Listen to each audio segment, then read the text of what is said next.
Hello YouTube, this is Solon001 here, also known as Kevin Morris.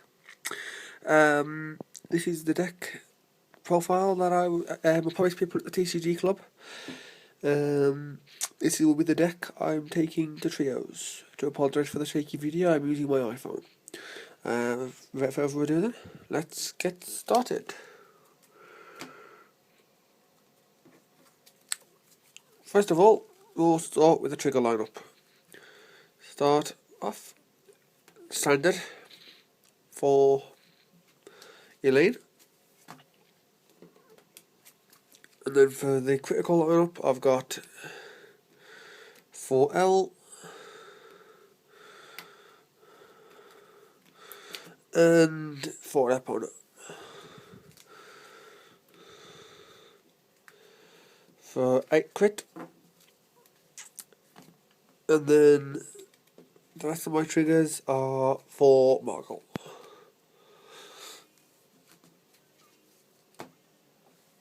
My grade 1 lineup.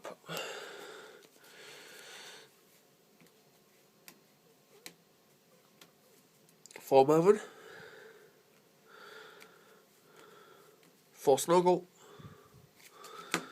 That's the core of my grade 1 anyway. 8 cards there. Then I have 2 Lien, 2 Result, 2 Unicorn, and 1 Sage of Guidance Xenon. Now, I don't know if I'm going to keep Xenon in my deck. I've not had the chance to use him properly, and sending to the drop zone can be a bit costly, especially if it's a Snogal involved, because I'm running a Snogal build for my Snogal Paladins. So,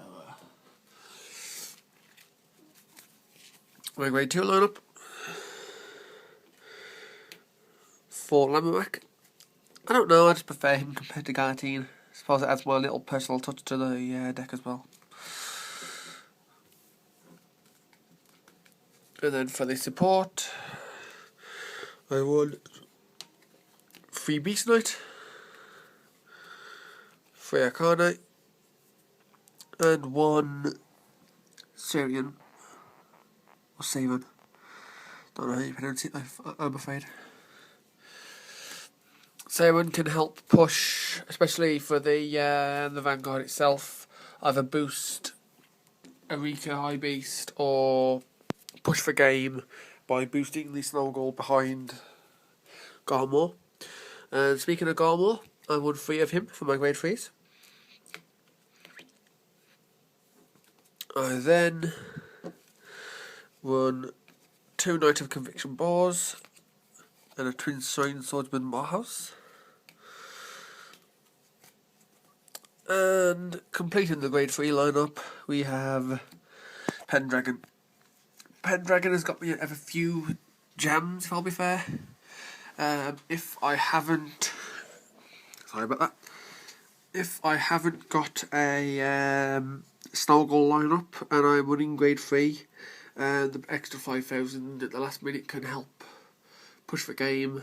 And then if it doesn't push for game, I can then hopefully with Limit Break ride into another Garmor. Ride into Garmor or into anything else that may help me push for game later on. So yeah. My starting Vanguard I've got is Brugal, because Brugal is awesome.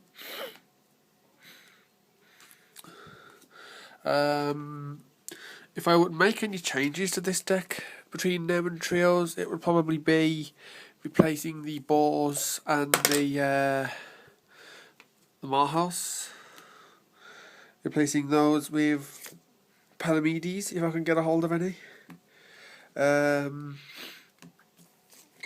But yeah, overall it's pretty consistent. Starting hand, I usually get some form of superior call ability for Snogal. As I say, I also keep Unicorn in there just in case I've not got a backline for Snogal, all my Snogals have been damaged, and I need to call something in the back row, and I'll call Unicorn with a Carne with the counterblast, because my deck's not very counterblast heavy. It's only really Boars that really uses counterblast up. So recently I've included my High Dog Breeder Sarian. I've put in an extra Arcane, and I've taken away Gordon, because a lot of the decks I run specialise in retiring, especially stuff in the front row as well. They'll go for Gordon specifically, use their abilities, or they'll retire the Snogals. So I've took Gordon out and added it for more support to get Snogals out. So if they do choose to retire the Snogal, I've got easy options to get one back out. Or, as I say, in the case of an emergency with Arcane, I can get Unicorn. And Boogle's there in response to not anything, because I don't want Blaster Blade, so I waste time running Wingle Brave. And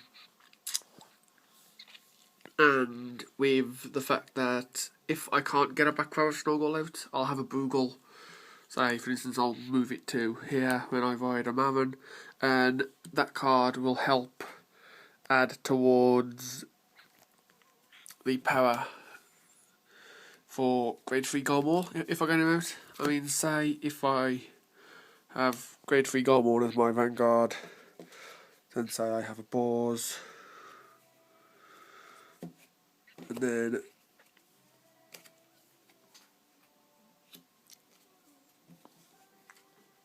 I have 2 Snogal, and then I don't know.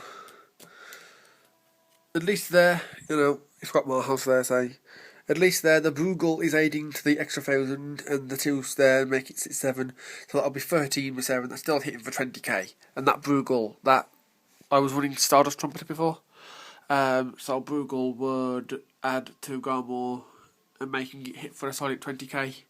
Don't get me wrong, it's not very good against, say, for instance, something like Fidoti, or people who are running Kagero or Kaiser Vermilion with Okami or something along the lines of. But as for 10k Vanguards, it hits that magic number to make them God for 15. So, yeah.